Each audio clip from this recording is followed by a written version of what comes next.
देश सहित राज्य रे बढ़ी चली कोरोना मामला। आपणको राज्य रे केते रही कोरोना आक्रांत जानी नियंतु। सेतिपई प्रथम करी आम चैनल को आसिले चैनल को सब्सक्राइब कर बेल आइकन को दबाई रखिए। चलतु खबर उपरे नजर पकड़। वर्तमान आज राज्य रे आउ 4 जन कोरोना आक्रांत चिन्हट होइछन। ए नै सूचना देले जनस्वास्थ्य निर्देशक डॉक्टर नीलकंठ मिश्र। राज्य रे मोट कोरोना आक्रांत संख्या 49 रे पहुंची।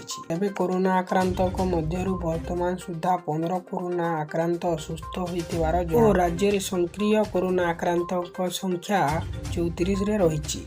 तेबे कोरोना आक्रांत मध्यरु कटक रे 22 जन कोरोना आक्रांत चिन्हट होइछन्ति, जहाँकि एक प्रकार चिंतार विषय। सेमानक मध्यरु किछि रोगी सांग सहित रहितिबा बेले अन्य किछि जन हॉस्पिटल रे चिकित्सा होइछन्ति। तेबे भयभीत न होई सतर्क रहिबा पई कुहा जाइछि।